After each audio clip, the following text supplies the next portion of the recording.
ذبه أو في حماه واستجار، قد فاض سره على أهل البر وأهل البحار، لولاهم الله خلق للخلق جنة ونار، لولاه ما قام في الدنيا صلاح وعمار، ولا رأيت الحياة خصب سحوبه الغزار، يا رب الأرباب يا من له عطايا كبار، سلك بجاهل نبي المختار خير الخيار، انظر إلينا وقرب للبعيد المزار، يا دندنا.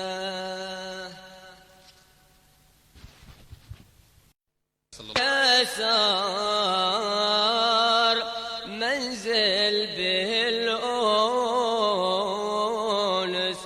كله هو الصفا والمسار، طنا بخيامه به المختار سيد نزار، له نور مشرق على الآفاق ظاهر جهار، يا باخت من جاه قاصد للزيارة وزار، يا باخت من طاف هاتيك المشاهد ودار، يا باخت من كان للمختار ضيفا وجار، قل له تلك المنازل جاركم خير جار، يهناكم المجد الارفع والهنا والفخار، الله قد خاصكم بأحمد خيار الخيار، أشرف نبيله مدد في كل للأكوان السار، يا باخت من لا ذبه أو في حماه واستجار، قد فاض سره على أهل البر وأهل البحار، لولاهم الله خلق للخلق جنة ونار، لولاه ما قام في الدنيا صلاح وعمار، ولا رأيت الحياة خصب سحوبه الغزار،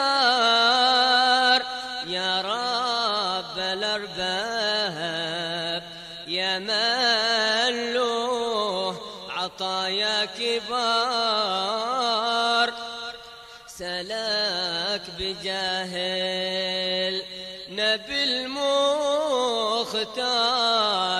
خير الخيار،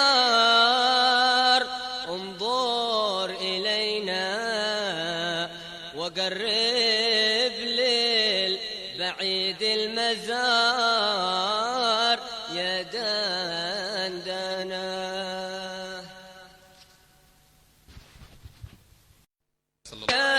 يسار منزل به الأونس كله هو الصفا والمسار، طنى بخيامه به المختار سيد نزار، له نور مشرق على الآفاق ظاهر جهار، يا باخت من جاه قاصد للزيارة وزار، يا باخت من طاف هاتيك المشاهد ودار، يا باخت من كان للمختار ضيفا وجار، قل له تلك المنازل جاركم خير جار، يهناكم المجد الارفع والهنا والفخار، الله قد خاصكم بأحمد خيار الخيار، أشرف نبيله مدد في كل للأكوان السار، يا باخت من لا ذبه أو في حماه استجار، قد فاض سره على أهل البر وأهل البحار، لولاهم الله خلق للخلق جنة ونار، لولاه ما قام في الدنيا صلاح وعمار، ولا رأيت الحياة خصب سحوبه الغزار، يا رب الأرباب يا من له عطايا كبار، سلاك بجاهل نبي المختار خير الخيار، انظر إلينا وقرب للبعيد المزار يا دندنا.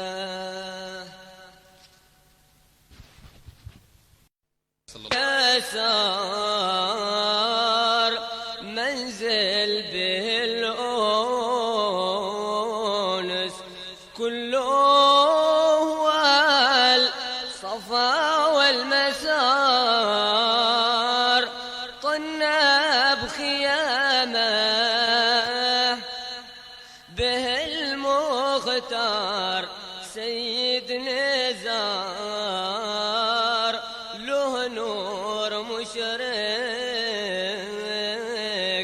على الآفاق ظاهر جهار، يا باخت من من جاه قاصد للزيارة وزار، يا بخت من طاف هاتيك المشاهد ودار، يا بخت من كان للمختار ضيفا وجار. قل له تلك المنازل جاركم خير جار، يهناكم المجد الارفع والهنا والفخار. الله قد خاصكم بأحمد خيار الخيار، أشرف نبيله مدد في كل للأكوان السار، يا باخت من لا ذبه أو في حماه واستجار. قد فاض سره على أهل البار وأهل البحار، لولاهم الله خلق للخلق جنة ونار، لولاه ما قام في الدنيا صلاح وعمار، ولا رأيت الحياة خصب سحوبه الغزار. يا رب الأرباب يا من له عطايا كبار، سلاك بجاهل نبي المختار خير الخيار. انظر إلينا وقرب للبعيد المزار، يا دندنا.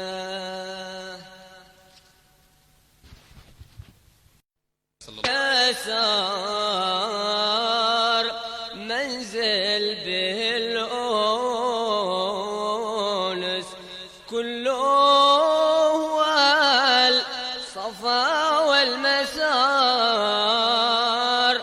طنا بخيامه به المختار سيد نزار، له نور مشرق على الآفاق ظاهر جهار، يا باخت من جاه قاصد للزيارة وزار، يا باخت من طاف هاتيك المشاهد ودار، يا باخت من كان للمختار ضيفا وجار. قل له تلك المنازل جاركم خير جار، يهناكم المجد الارفع والهنا والفخار. الله قد خاصكم بأحمد خيار الخيار أشرف نبيله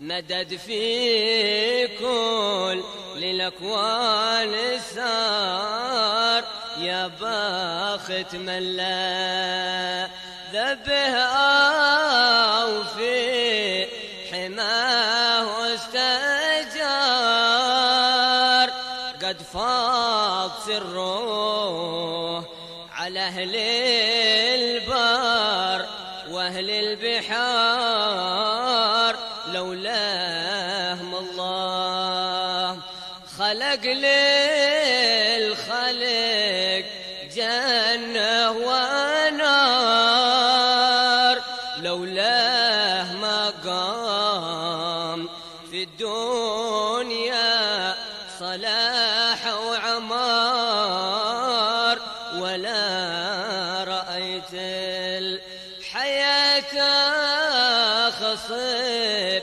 سحوبه الغزار يا رب الأرباب يا من له عطايا كبار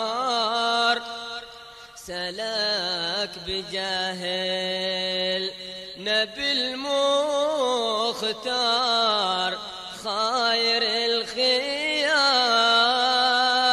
انظر إلينا وقرب للبعيد المزار يا دندنا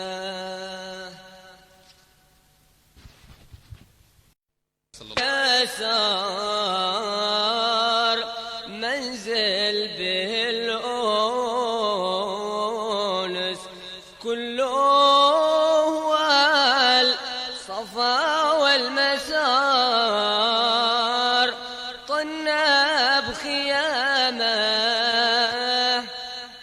به المختار سيد نزار له نور مشرق على الآفاق ظاهر جهار يا باخت من جاه قاصد للزيارة وزار يا باخت من طاف هاتيك المشاهد ودار يا باخت من كان للمختار ضيفا وجار قل له تلك المنازل جاركم خير جار يهناكم المجد الارفع والهنا والفخار الله قد خاصكم بأحمد خيار الخيار أشرف نبيله مدد في كل للأكوان سار يا باخت من لا ذبه أو في حماه استجار قد فاض سره على أهل البر وأهل البحار لولاهم الله خلق للخلق جنة ونار لولاه ما قام في الدنيا صلاح وعمار ولا رأيت الحياة خصب سحوبه الغزار يا رب الأرباب يا من له عطايا كبار سلاك بجاه النبي المختار خير الخيار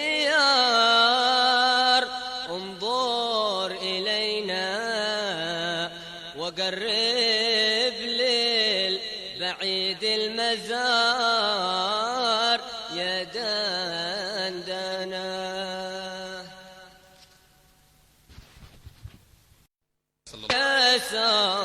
يسار منزل به الأونس كله هو الصفا والمسار طنى بخيامه به المختار سيد نزار له نور مشرق على الآفاق ظاهر جهار يا باخت من جاه قاصد للزيارة وزار يا باخت من طاف هاتيك المشاهد ودار يا باخت من كان للمختار ضيفا وجار قل له تلك المنازل جاركم خير جار يهناكم المجد الارفع والهنا والفخار الله قد خاصكم بأحمد خيار الخيار أشرف نبيله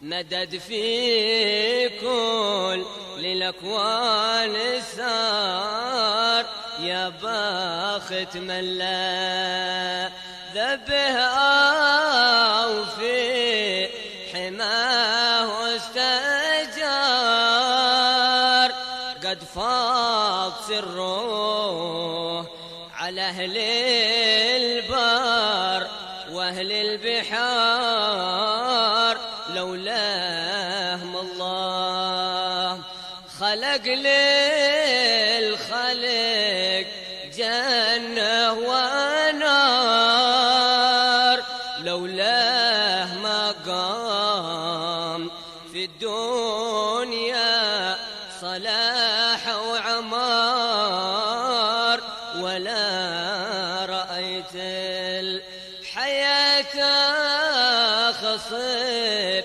سحوبه الغزار يا رب الأرباب يا من له عطايا كبار سلاك بجاه النبي المختار خير الخيار انظر إلينا وقرب للبعيد المزار يا دندنا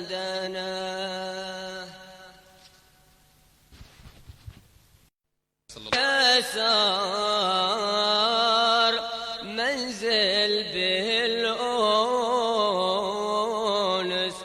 كله هو الصفا والمسار رسول الله محمد بن عبد الله وعلى آله وصحبه ومن والاه وبعده. Masya Allah. Apa kabar pelajar semua bekhair, sehat semua? Macam mana di rumah activity? Zikirnya macam mana? Salat jamaahnya macam mana? Wiridnya macam mana? Ah, Allah rizqna wa iyyakum kamal al-istiqamah insyaallah. المحافظة على صلاة الجماعة والمحافظة على الأوراد والذكر يا رب العالمين. طيب بسم الله. قال الحبيب العلامة عبد الله بن علي بن محمد الحداد في كتابه رسالة المعاونة والمظاهرة المؤازرة للراغبين من المؤمنين في سلوك طريق الآخرة إلى أن قال رضي الله عنه ونفعنا به وبعلومه في الدارين آمين. وعليك بإخراج حب الدينار والدرهم من قلبك حتى يصير عندك بمنزلة الحجر والمدر. Ya Allah. Dan hendaklah kamu mengeluarkan daripada hati kamu kecintaan kepada dinar dan dirham, yakni kepada harta benda,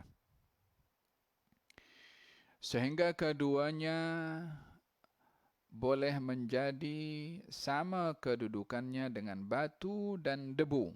Ya Allah, macam mana nak jadikan harta benda macam batu dan debu?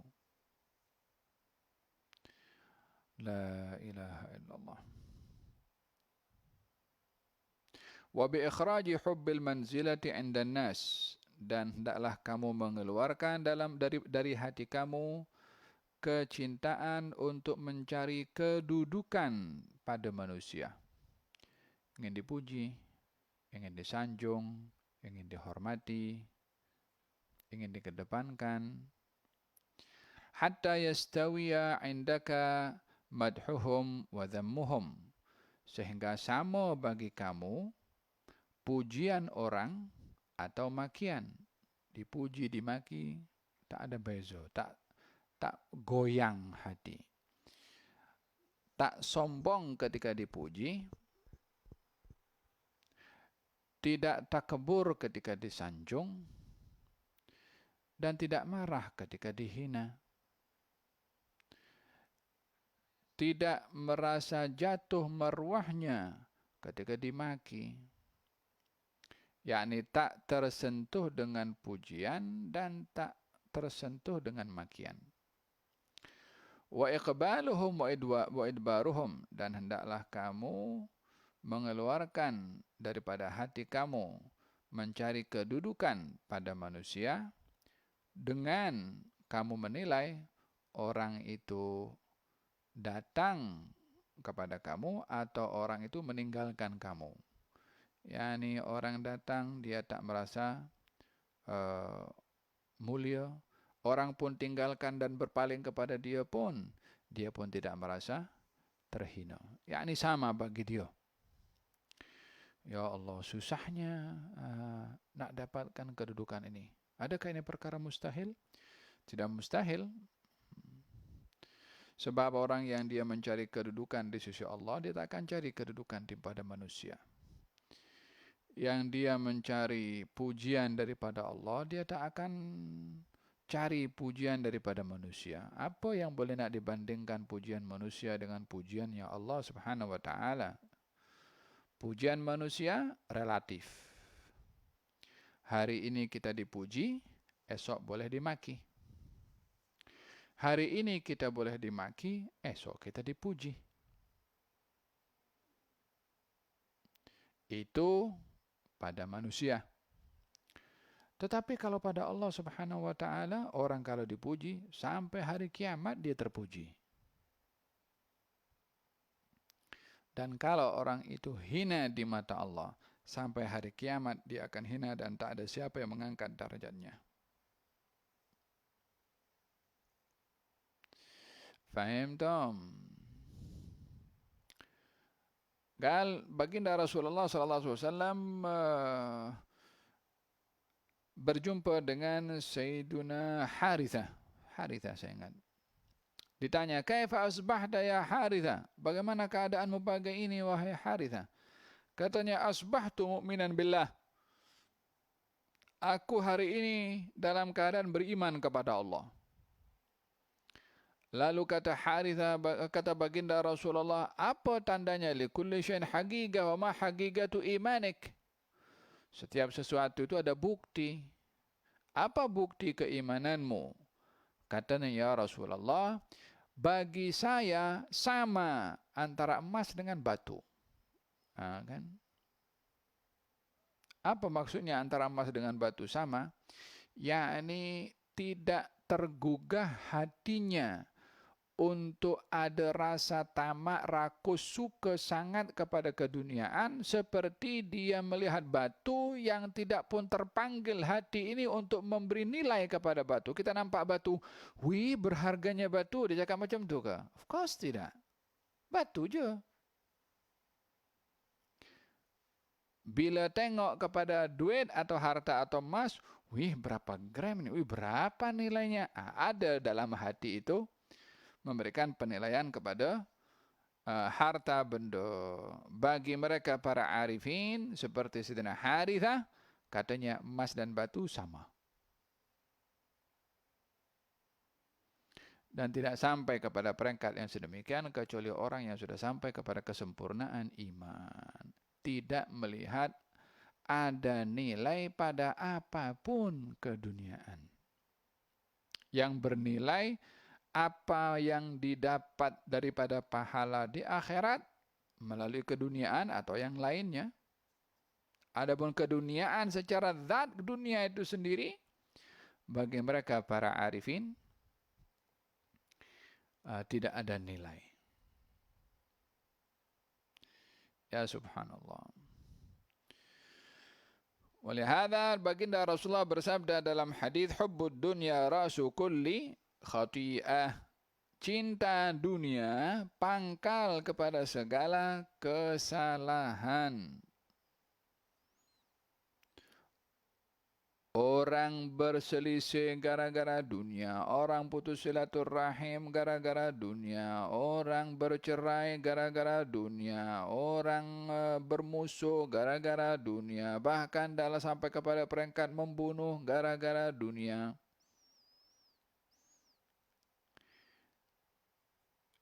Faham tak? Oleh sebab itu Nabi bersabda, hubbud dunya ra'su kulli khati'ah.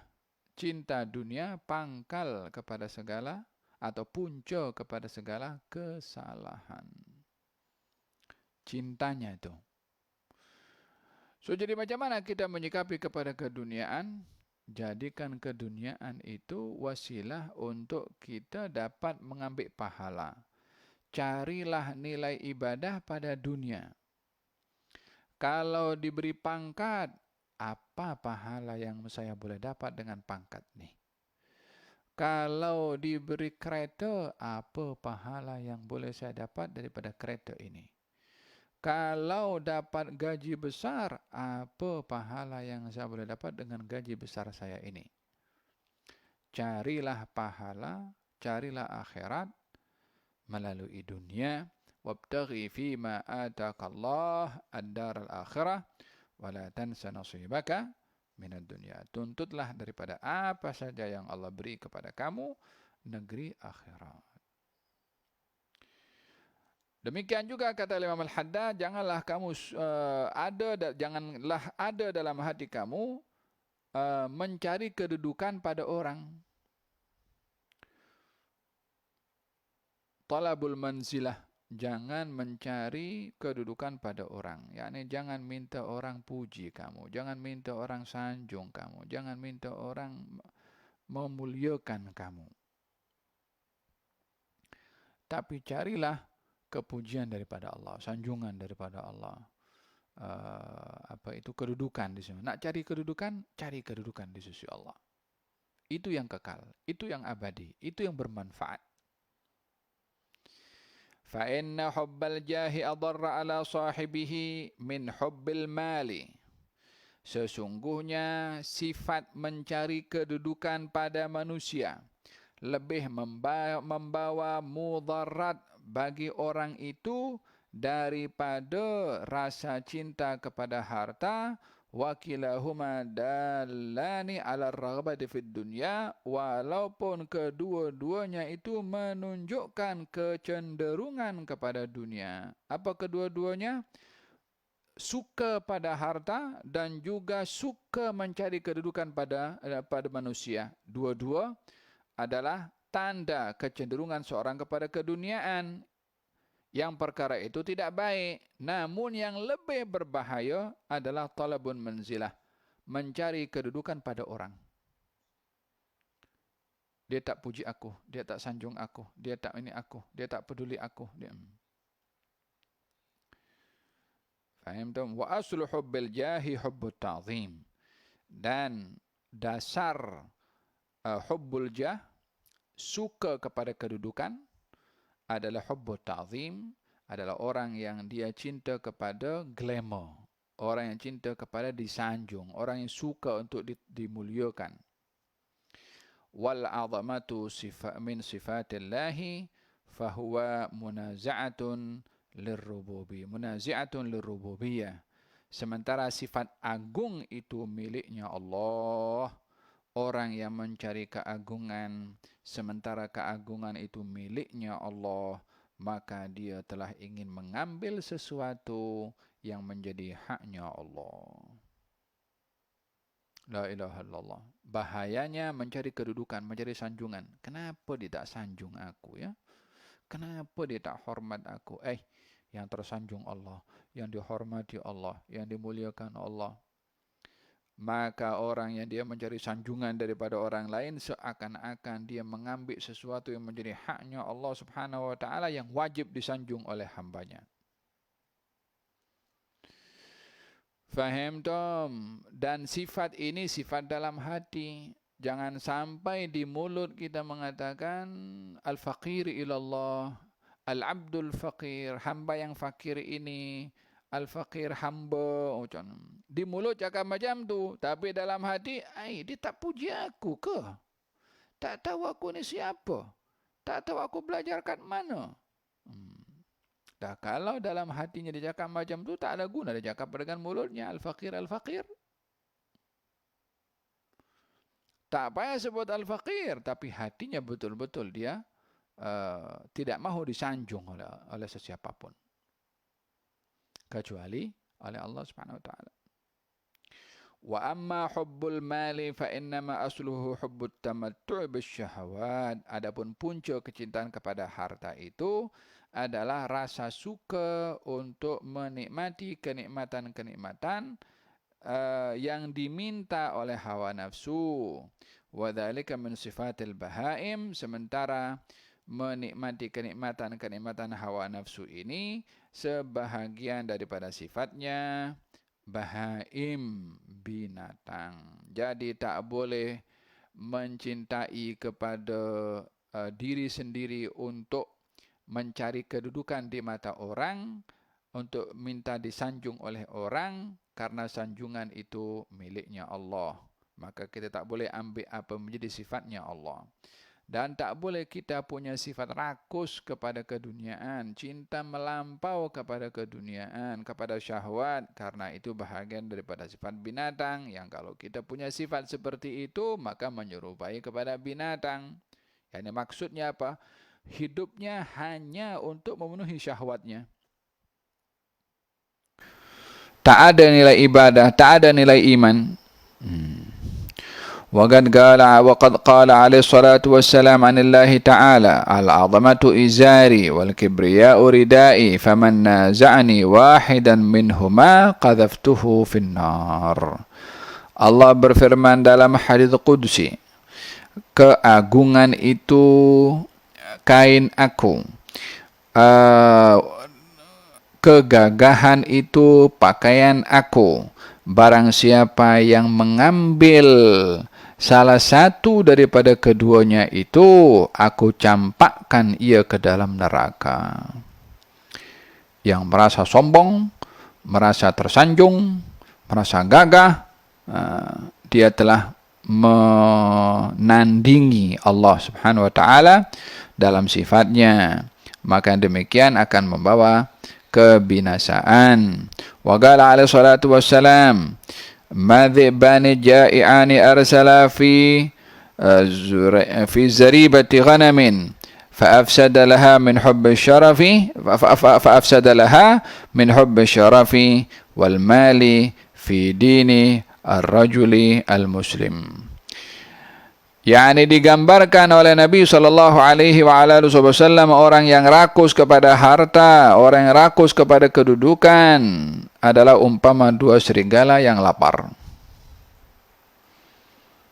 Dua serigala lapar diletakkan di kandang kambing. Rutubah ini. Pesta. Ya kan? Serigala lapar. Nampak anak kambing kecil-kecil macam tu. Kata serigala, ini ya makanan yang sedap ini. Macam tu juga orang yang rakus kepada keduniaan, macam serigala yang lapar di kandang kambing. Maka dia akan rosakkan segala-galanya. Dia akan makan kambing itu. Seperti mana orang yang rakus kepada dunia, dia akan guna apa saja untuk memenuhi sifat tamak itu. Wa alaika bi ithari taqalluli minad dunya wal iktisari ala ma la budda minhu. Dan hendaklah kamu membiasakan diri dengan memilih untuk bersedikit dalam keduniaan dan merasa cukup dengan apa yang kamu dapat min malabisiha, baik pada pakaiannya, wa ma'akiliha, dan makanannya, wa manakihiha, dalam pernikahannya, wa masakiniha, dan rumahnya, wa sairi amti'atiha, dan apa saja athas ini amti'ani barang, athas ini perabot yang menjadi hiasan pada rumah. Maksudnya apa di sini? Merasa cukup dengan keduniaan walaupun dalam masalah pakaian, dalam masalah makanan, dalam masalah memenuhi syahwat hawa nafsu dalam perkahwinan, rumah, dan juga keperluan-keperluan yang lain atau perabot-perabot yang ada dalam rumah. Yani bukan ada jadwal. Istri mengatakan kepada suami, mengatakan, yang ini perabot ni hanya setahun ya, nanti tahun depan tukar. Dia ada tarikh luput. Tirai pun juga begitu, meja pun begitu, kursi pun masih cantik semua. Hanya ingin memenuhi kecintaannya kepada keduniaan. Digalakkan untuk kita bersederhana dalam pakaian, dalam rumah, dalam di dalam asas perabot dalam rumah, wahakadha, yang lain-lainnya bersederhana. Tak boleh ke kita tukar tirai? Boleh. Tukar kursi? Boleh. Tukar karpet? Boleh. Tetapi kalau motif dari benda nak tukar karena bermewah-mewah, bukan karena perlu untuk menukar, dielakkan ingin menukar di dalam apa yang kita punya ini karena ingin bermewah-mewah, berlebih-lebihan. Faham dong? Hada berkenaan dengan macam mana bersederhana di dalam keduniaan.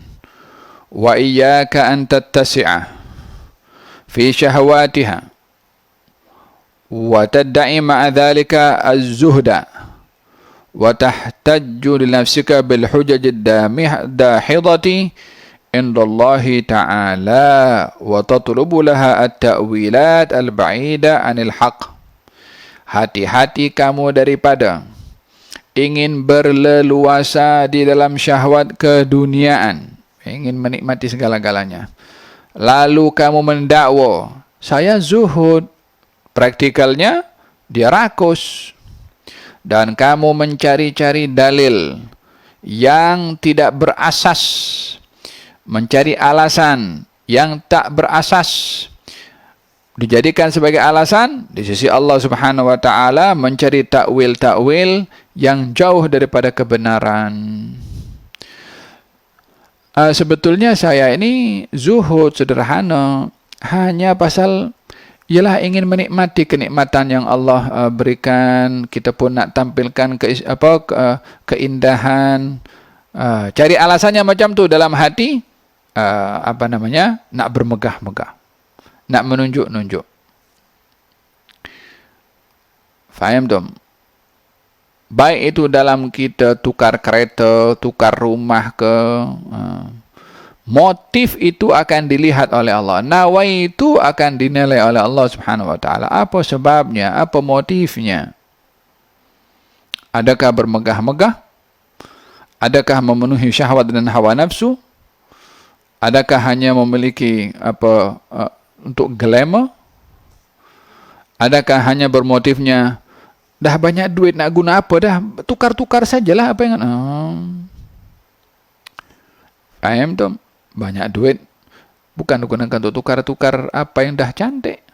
Bagi nafkah, bagi sedekah, buat wakaf, supaya bermanfaat untuknya di akhirat.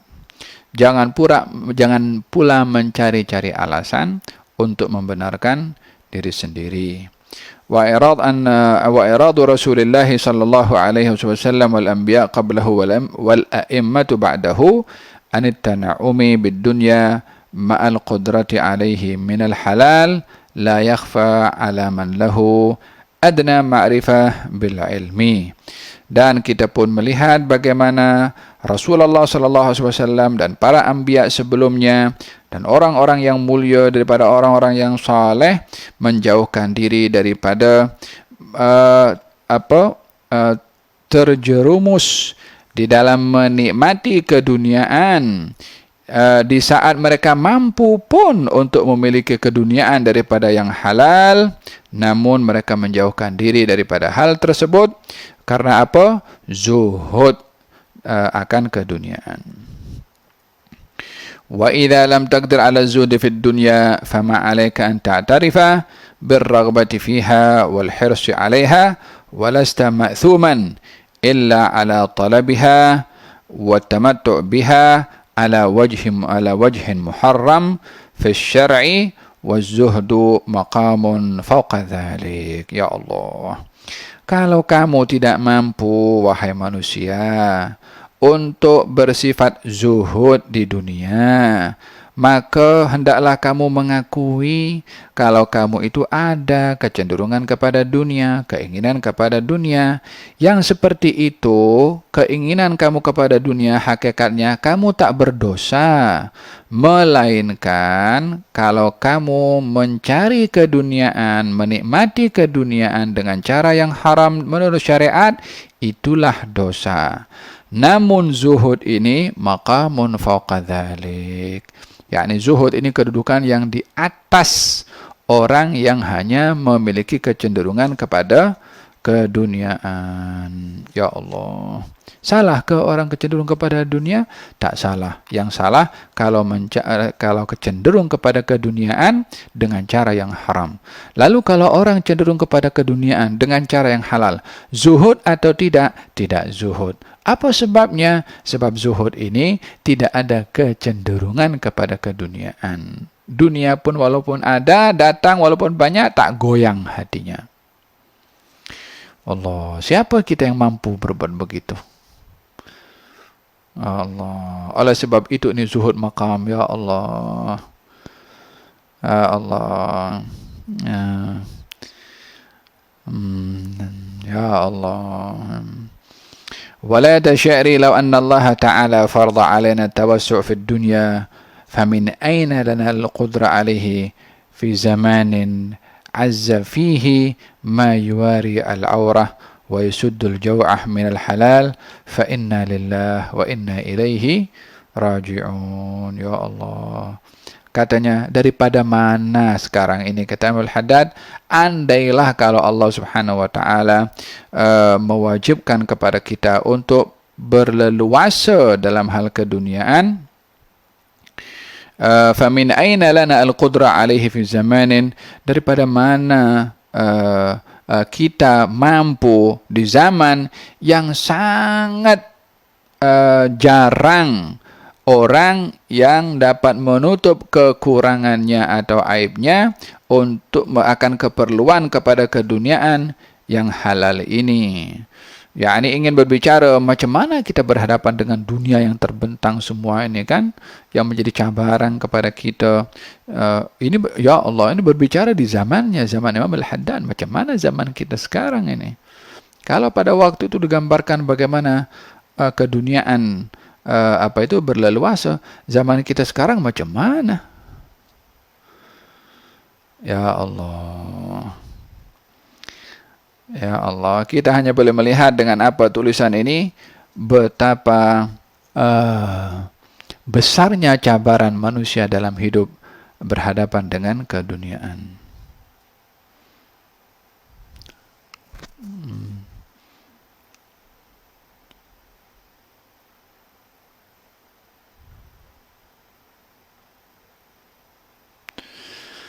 Moga-moga Allah Subhanahu wa taala menjaga kita untuk tidak terpedaya dengan dunia, dan moga-moga Allah Subhanahu wa taala memberikan bimbingan untuk kita bijak menggunakan keduniaan, dan moga-moga Allah angkat darjat kita dalam maqam orang-orang yang zuhud. Amin Allahumma amin. Bisirril Fatihah ila hadratin Nabi Muhammad sallallahu alaihi wasallam. Al-Fatihah.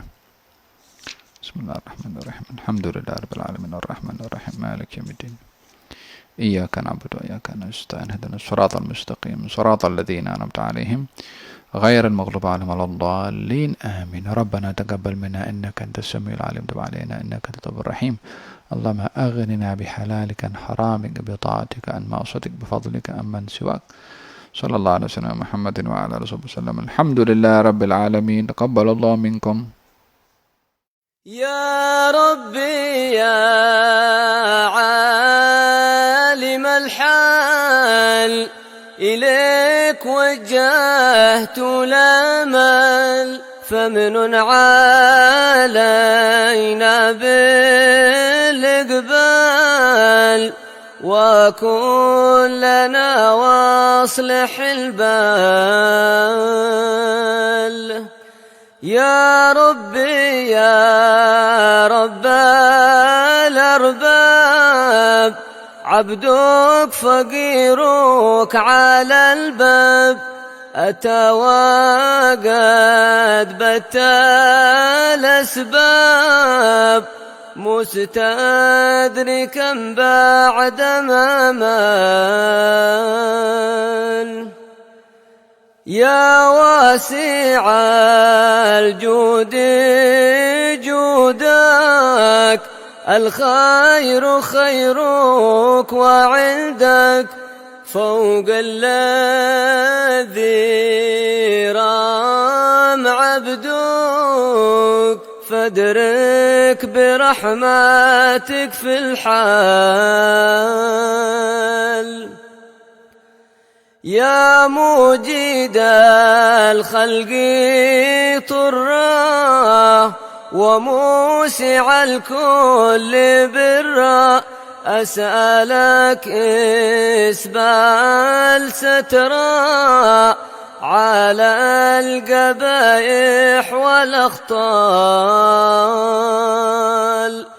يا من يرى سر قلبي، حسب اطلاعك حسبي، فامحو بعفوك ذنبي، واصلح قصودي والأعمال.